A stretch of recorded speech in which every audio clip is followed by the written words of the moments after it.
Hello, and a very warm welcome to Health Storytellers, a space where we don't just share facts, but we explore the human stories behind science and the quiet revolutions in how we understand our own bodies. Today, we're going to embark on a journey to unravel one of the most persistent, frustrating, and deeply personal puzzles of our time, the puzzle of weight. For decades, the message has been simple, and brutally so.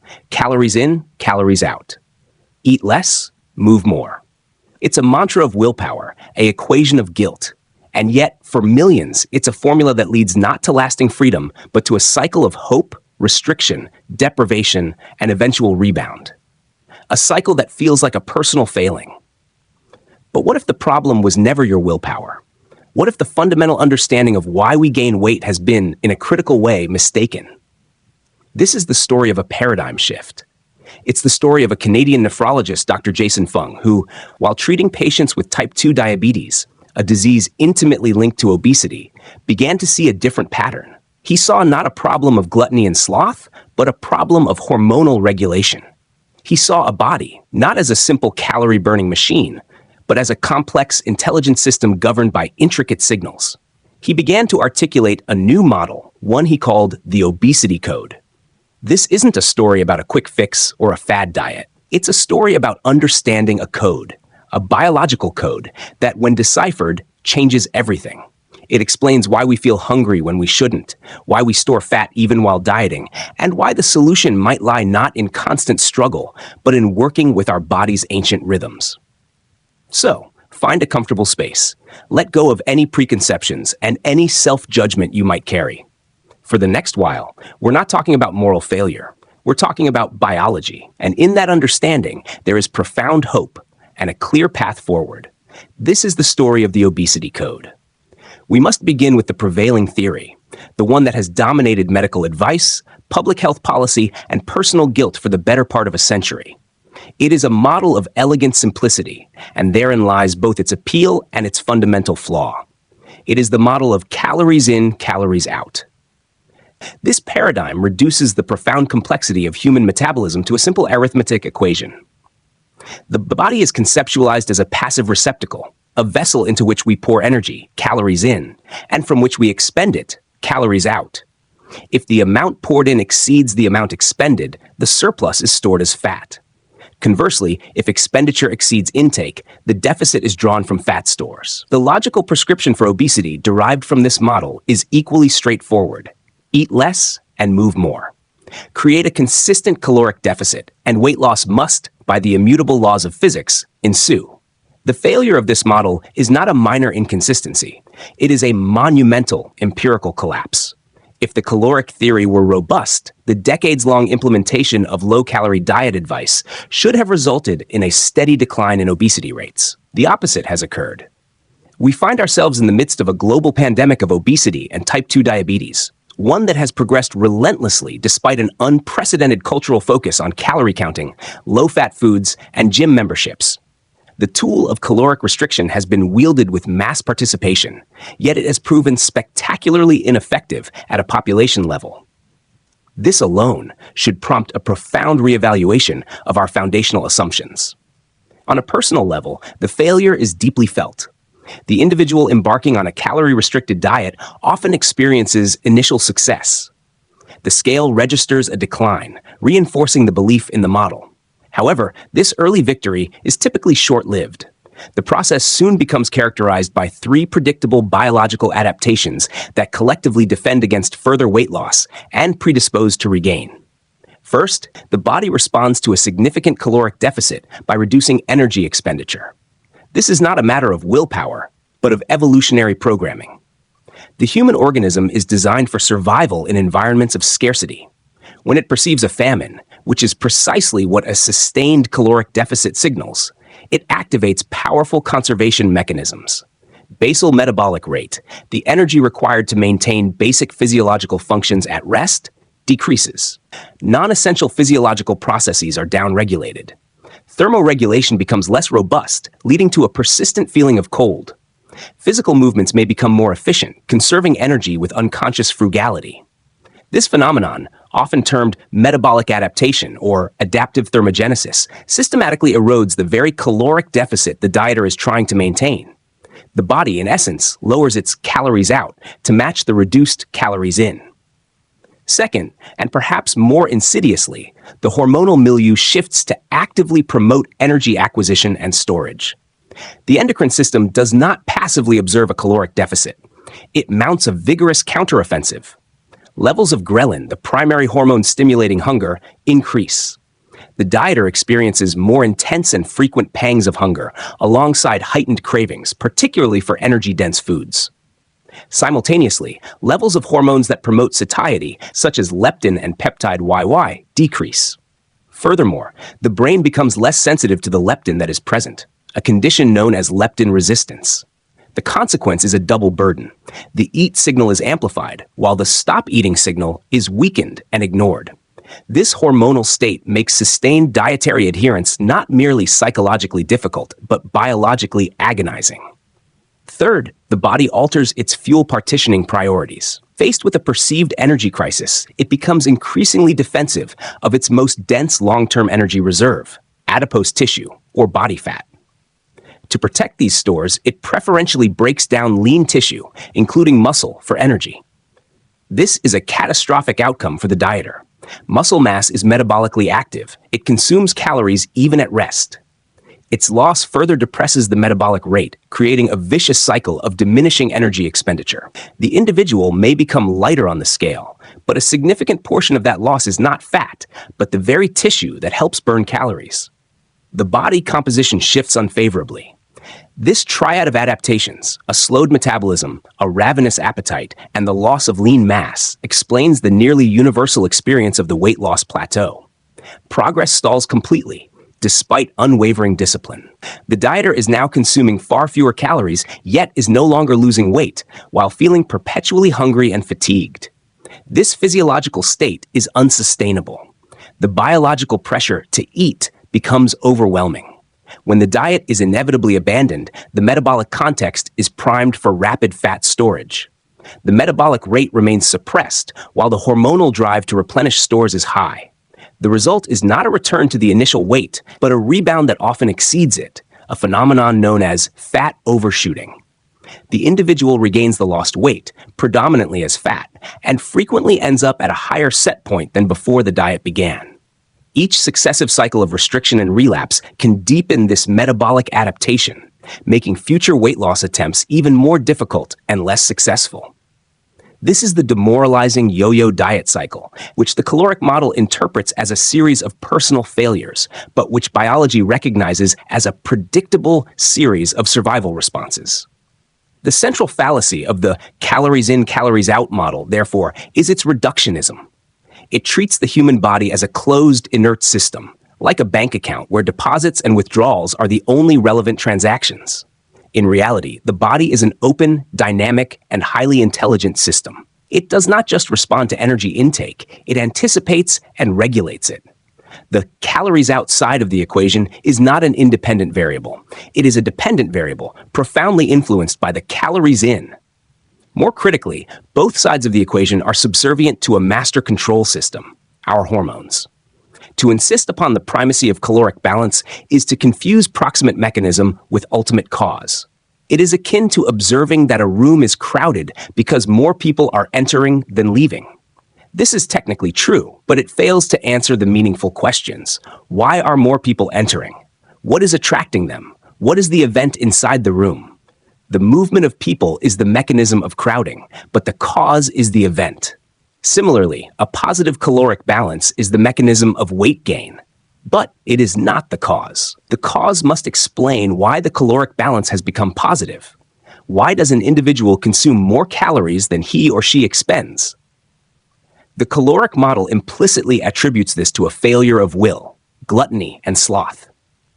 The hormonal model, which we will now explore, seeks a deeper biological explanation that our internal hormonal environment is systematically driving us to eat more and move less. It posits that we have been asking the wrong question. The question is not, how do I eat less, but what is causing my body to want to store fat? The search for an answer to that question leads us directly to a single, pivotal hormone. To move beyond the mechanistic dead end of calorie counting, we must shift our focus from the ledger book of energy to the language of the body, hormones. These are the chemical messengers that orchestrate every complex physiological process from growth and reproduction to mood and metabolism. In the context of body weight regulation, while a symphony of hormones plays a role, ghrelin, leptin, cortisol, glucagon, one hormone functions as the undisputed conductor, insulin. Produced by the beta cells of the pancreas, insulin's primary and evolutionarily essential role is that of a nutrient storage hormone. Its job is to manage the aftermath of a meal, particularly one containing carbohydrates. When glucose from digested carbohydrates enters the bloodstream, rising blood sugar levels trigger the immediate release of insulin. Think of insulin as a master key that unlocks the doors of the body's cells, allowing glucose to enter and be used for energy.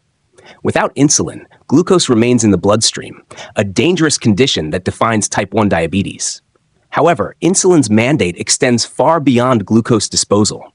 It is the body's primary anabolic or building hormone. In the fed state, its directive is clear: store excess energy for future use. It accomplishes this through three principal actions on fat metabolism, which are critical to understand. First, insulin drives fat storage. In adipose tissue, insulin activates an enzyme called lipoprotein lipase, LPL, which sits on the surface of fat cells. LPL's function is to grab circulating fat molecules, triglycerides, from the bloodstream and pull them into the fat cell for storage. Simultaneously, insulin promotes the conversion of excess dietary carbohydrates into fat through a process called de novo lipogenesis, primarily in the liver.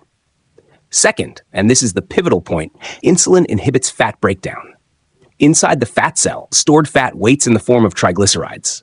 To be released and burned for energy, these triglycerides must be broken down into their component parts, a process called lipolysis. This process is controlled by a sensitive enzyme called hormone-sensitive lipase, HSL. Insulin powerfully suppresses HSL. When insulin is present, the signal to break down fat is turned off.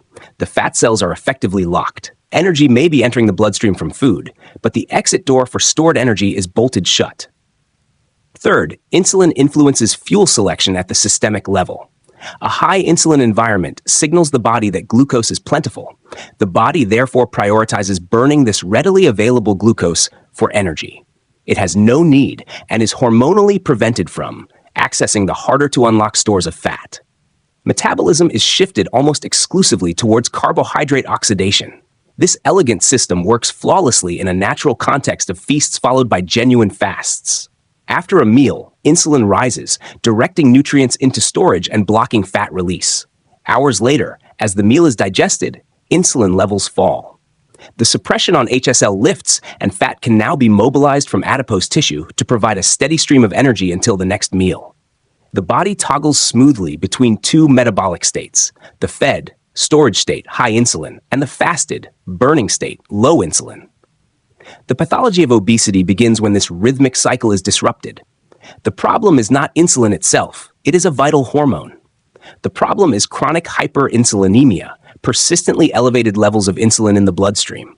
When insulin levels remain high around the clock, the fasted burning state never arrives. Hormone-sensitive lipase remains perpetually suppressed. The lock on the fat cells is never opened. The body is continuously instructed to store incoming energy and is blocked from accessing its stored reserves. In this hormonal environment, even if a person reduces caloric intake, the body's ability to tap into its fat stores for the energy deficit is severely hampered. The body perceives an energy crisis due to reduced food intake, but is hormonally forbidden from solving it by using its main energy reserve. This is the biological equivalent of being trapped in a room with a locked pantry full of food while being handed meager rations through a slot in the door. Starvation occurs not from an absence of food, but from the inability to access it. This framework elegantly explains the failures of the calorie model. A person on a low-calorie diet but with chronic hyperinsulinemia is fighting their own biology.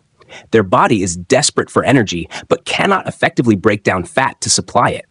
The body's response is to slash metabolic rate, conserving the meager rations, and increase hunger signals, demanding more rations at the door, all while the locked pantry of fat remains full.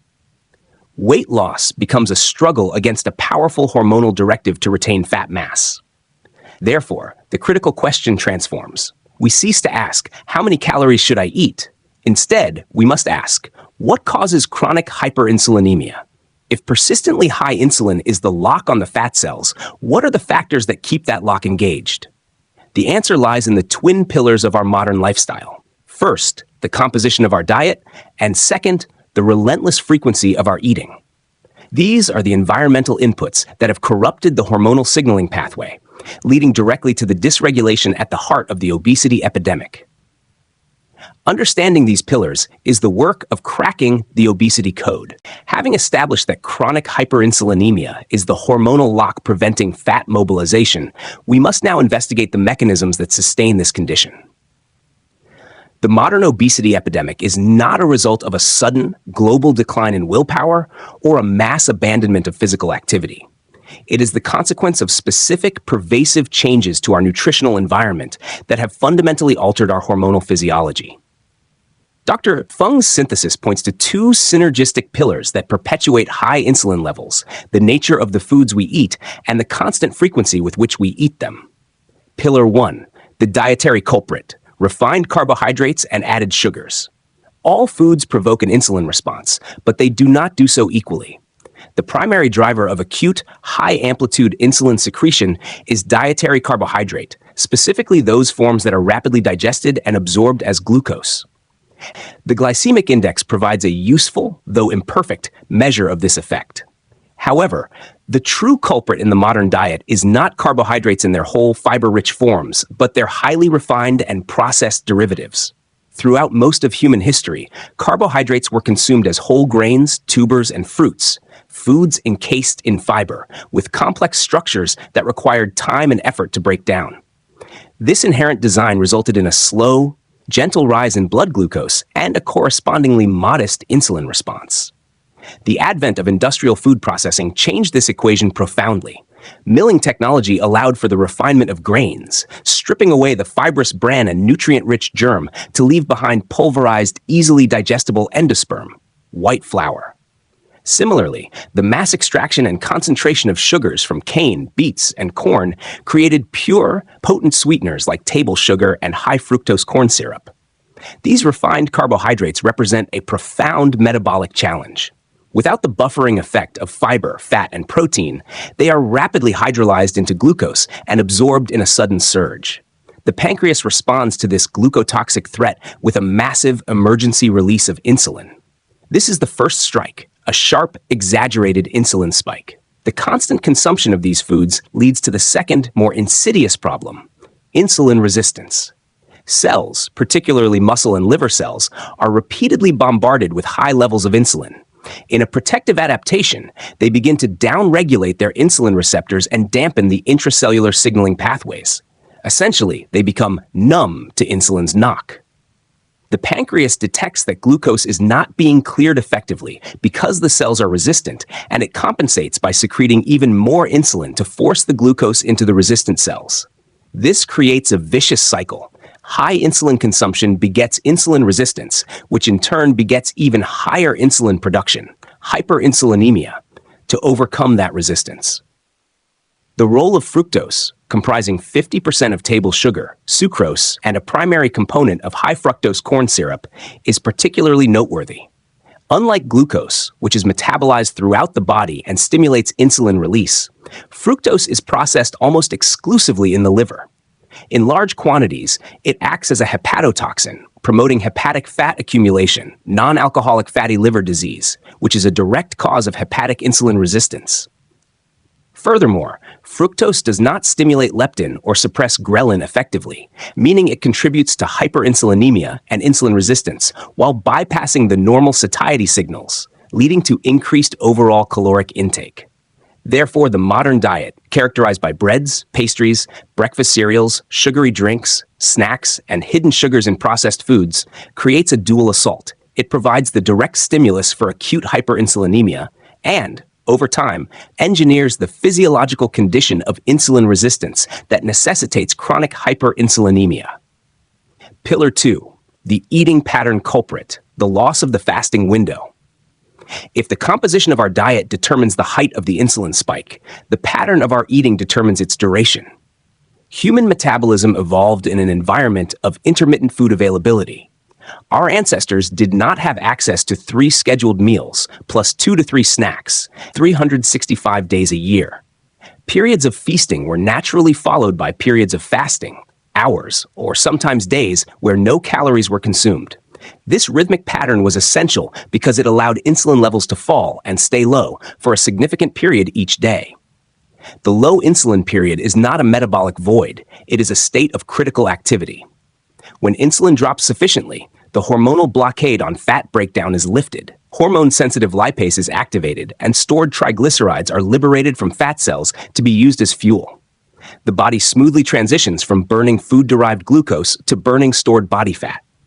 This metabolic flexibility, the ability to switch between fuel sources, is a hallmark of metabolic health. Our contemporary eating culture has systematically eradicated this essential fasting window. We are advised to eat 6 small meals a day, to stoke the metabolic fire, or to never let ourselves feel hungry.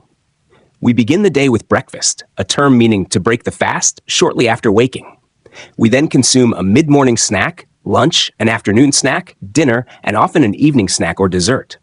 The consumption of caloric beverages, sugary coffee drinks, sodas, juices, further punctuates the intervals between meals. The consequence of this grazing pattern is that insulin never has an opportunity to return to a true baseline. Each ingestion of food, even a small snack, provokes an insulin response.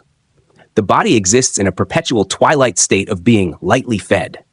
Insulin levels may dip between meals, but they do not fall low enough or for long enough to initiate meaningful lipolysis and fat oxidation. The hormonal signal to store fat is always faintly present. The lock on the fat cell is never fully opened. This constant insulinemic drip, when combined with the high-amplitude spikes from refined carbohydrates, creates a perfect storm. The body is subjected to frequent, strong commands to store energy, while simultaneously being denied the hormonal permission to retrieve it. The set point for body fat mass is ratcheted upward. The body adapts to this new normal of constant hyperinsulinemia by increasing fat storage capacity and defending this higher weight through the hormonal mechanisms of increased hunger and reduced energy expenditure described earlier. Thus, the Obesity Code is cracked by identifying these 2 interdependent pillars. The first dictates how hard the insulin system is forced to work with each eating episode. The second dictates how often and for how long that system is kept active. Together, they sustain the chronic hyperinsulinemia that underlies both weight gain and the futile struggle of caloric restriction. The logical therapeutic approach, therefore, must address both pillars. It must reduce the insulinogenic load of the diet and incorporate periods of genuinely low insulin to restore metabolic flexibility. This leads us from the diagnostic phase to the therapeutic protocol. Having deciphered the code, identifying chronic hyperinsulinemia as the core dysfunction, driven by refined carbohydrates and constant eating, the therapeutic path becomes logically clear. The goal is not to count calories, but to normalize the hormonal environment. Specifically, the objective is to reduce both the amplitude and the duration of insulin secretion, thereby unlocking the fat cells and allowing the body to regain its metabolic flexibility. Dr. Fung's protocol, therefore, is a 2-pronged intervention targeting the twin pillars directly. Prong 1, dietary adjustment, reducing the insulinogenic load. The first step is to address the dietary drivers of hyperinsulinemia. This involves a significant reduction in the consumption of foods that provoke a disproportionate insulin response. The focus is not on creating a generic caloric deficit, but on lowering the insulin requirement for any given meal. The primary targets are refined carbohydrates and added sugars. This includes refined grains, white bread, pasta, rice, pastries, breakfast cereals, and crackers, added sugars, sucrose, table sugar, high fructose corn syrup, and all sweeteners in beverages, desserts, sauces, and processed foods, highly processed snack foods, chips, pretzels, and similar items that are rapidly converted to glucose. The dietary approach advocated is not necessarily a strict, very low-carbohydrate ketogenic diet, though that is one effective option. Rather, it is a shift towards a low-refined carbohydrate, whole foods framework. Emphasis is placed on non-starchy vegetables, providing volume, fiber, and micronutrients with minimal insulin impact. adequate protein from both animal and plant sources, which promotes satiety and has a moderate insulinogenic effect relative to its powerful effect on satiety hormones. Natural fats from sources like olive oil, avocados, nuts, seeds, and fatty fish. Dietary fat has the smallest effect on insulin secretion and helps delay gastric emptying, contributing to prolonged satiety. Whole, fiber-rich carbohydrate sources.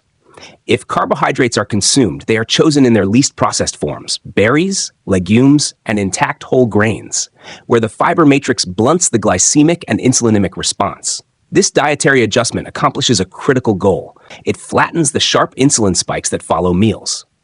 By removing the primary stimulus for excessive insulin secretion, it begins to lower the overall insulin burden on the system. This reduction in insulin amplitude is the first key to easing the pressure on pancreatic beta cells and allowing insulin sensitivity to gradually improve. Meals become more satiating, hunger between meals diminishes, and the relentless drive to snack is naturally attenuated. Prong 2. Intermittent fasting, providing the low insulin window. While dietary changes lower the height of insulin peaks, intermittent fasting addresses the duration of insulin exposure. This is the cornerstone of the protocol and the element that most directly reverses hyperinsulinemia. Intermittent fasting, IF, is not a diet. It is a deliberate, timed pattern of eating that alternates between periods of feeding and periods of abstaining from caloric intake. The physiological rationale is precise. During the fasting window, as no food is consumed, insulin levels are allowed to decline profoundly and remain low for an extended period. This sustained low insulin state is the necessary and sufficient condition for deactivating fat storage mode and activating fat burning mode. Hormone-sensitive lipase is no longer suppressed. The body, needing energy, begins to seamlessly transition from burning dietary glucose to breaking down stored glycogen and, more importantly, mobilizing free fatty acids from adipose tissue for energy. This process of lipolysis and subsequent fat oxidation is the metabolic pathway that chronic hyperinsulinemia had blocked. Dr. Fung emphasizes several practical models of intermittent fasting, allowing for individual customization. Time-restricted feeding, TRF. This involves condensing all daily caloric intake within a specific window, typically between 6 to 8 hours. E.g., eating only between 12 p.m. and 6 p.m., and fasting for the remaining 16 to 18 hours. This model naturally reduces eating frequency and extends the nightly fast. The 24-hour fast. This involves fasting from dinner one day to dinner the next day, or lunch to lunch, effectively omitting 1 or 2 meals. This might be practiced once or twice a week. The 36-hour fast, a longer protocol, such as fasting from dinner one day until breakfast on the second day following. A critical point, heavily stressed in the protocol, is that fasting is not starvation. Starvation is the involuntary absence of food in a context of nutrient deficiency and low body fat, leading to the breakdown of essential lean mass. Fasting, in contrast, is the voluntary abstinence from food in a context of adequate nutrition and sufficient energy reserves, body fat. The body is designed for this. During a fast, hormonal adjustments occur. Growth hormone increases to preserve lean muscle mass, norepinephrine rises to maintain energy and focus, and the body upregulates cellular repair processes like autophagy. The metabolic priority shifts from storage to access and repair. The synergy of the two prongs is powerful. A diet lower in refined carbs reduces the insulin surge that must be cleared, making the transition into the fasting state smoother and reducing hunger. The practice of intermittent fasting then provides the extended hormonal calm, the low insulin trough, during which the body can effectively access and burn stored fat, reverse insulin resistance, and lower its set weight. This approach reframes the solution from one of constant, grating restriction, eating less all the time, to one of rhythmic, purposeful periods, eating well, then not eating. It is a system that works with the body's inherent hormonal logic rather than against it to restore metabolic health. The ultimate promise of the hormonal model extends far beyond the acute phase of weight loss.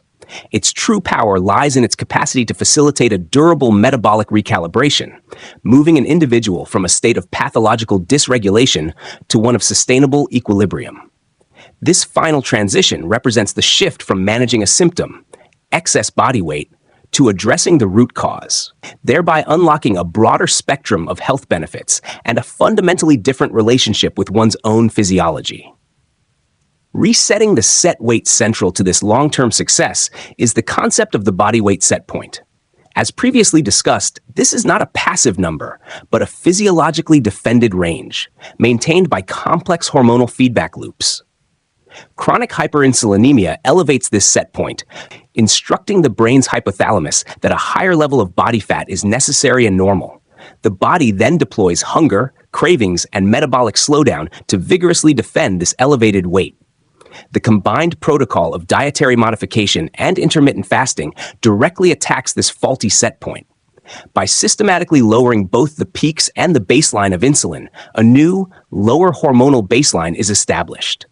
Over time, the hypothalamus receives a consistent signal that less insulin, and therefore less associated body fat, is the new normal.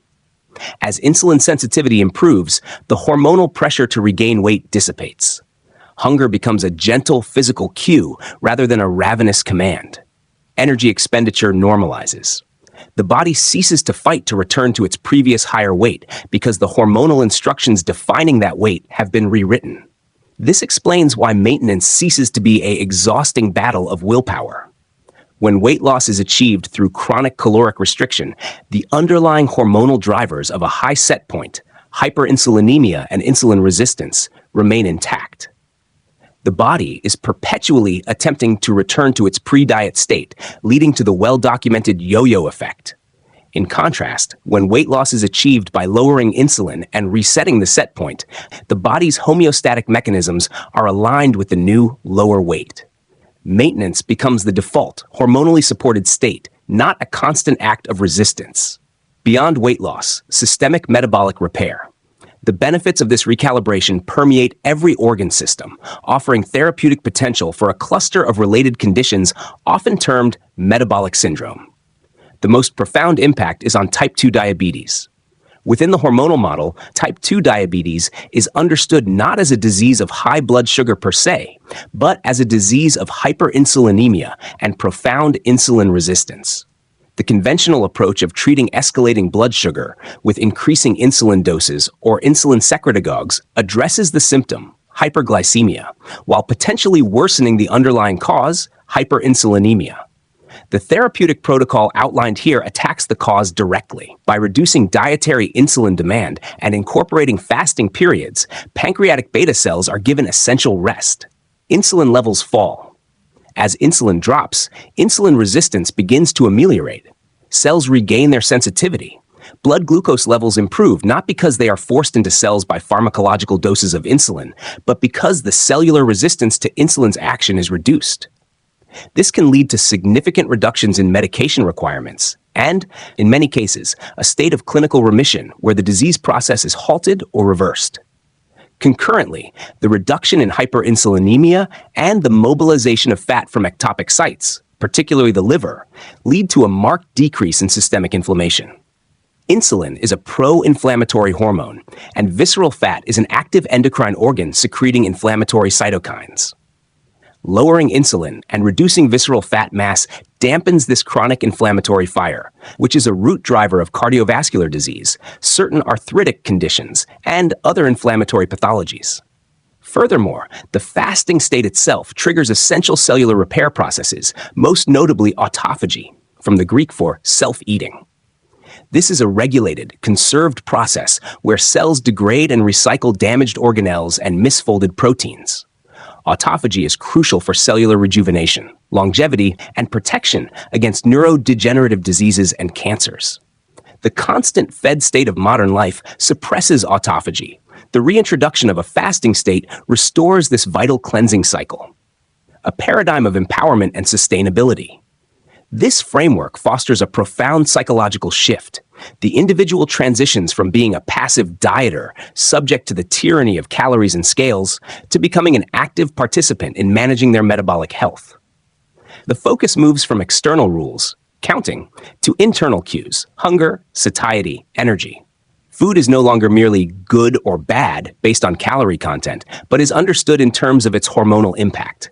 Eating patterns are chosen not out of deprivation, but to provide the body with necessary periods of physiological rest and repair. The protocol's flexibility is key to its sustainability. It is not a monolithic prescription, but a set of principles that can be adapted to individual preferences, cultural contexts, and metabolic starting points. Some may thrive on a low-carbohydrate diet with daily time-restricted feeding. Others may prefer a more moderate carbohydrate intake with longer fasts practiced several times a week. The core remains constant: reduce the hormonal drivers of fat storage, and provide regular windows for fat mobilization. In conclusion, the Obesity Code provides more than a method for weight loss. It offers a coherent physiological etiology for the obesity epidemic and a logical, cause-based treatment. It replaces a model of moral failing with one of hormonal dysregulation. It exchanges the unsustainable strategy of constant restriction for the rhythmic, natural pattern of feeding and fasting. By understanding and applying this code, individuals gain the tools not just to lose weight, but to reprogram their metabolic destiny, reduce their disease risk, and achieve a state of health defined not merely by absence on a scale, but by vitality, resilience, and longevity. The path forward is not one of fighting one's biology, but of finally understanding and cooperating with it. Thank you so much for joining us for this deep dive into Dr. Jason Fung's transformative work. If this story resonated with you, if it provided a new lens through which to view your own health journey, then we have accomplished our mission here at Health Storytellers. This is not the end of the conversation. It's the beginning. We encourage you to become a detective of your own health. Listen to your body.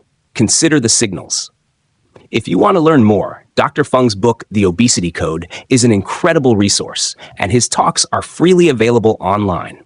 Important note: if you have any underlying health conditions, particularly diabetes, and are on medication like insulin or sulfonylureas, or if you are pregnant or breastfeeding, it is imperative that you consult with a knowledgeable healthcare provider before making any significant dietary changes or attempting fasting. This information is for educational purposes, not personal medical advice. If you found value in this story, please help us spread this message of biological hope. Like this video, subscribe to Health Storytellers, and hit the notification bell. We are dedicated to bringing you more narratives that cut through the noise and get to the heart of what truly makes us well. Share your thoughts, your questions, or your own stories in the comments below. We love building this community with you, because when we change the stories we tell about our health, we change our health itself. Until next time, be well and keep listening to your story.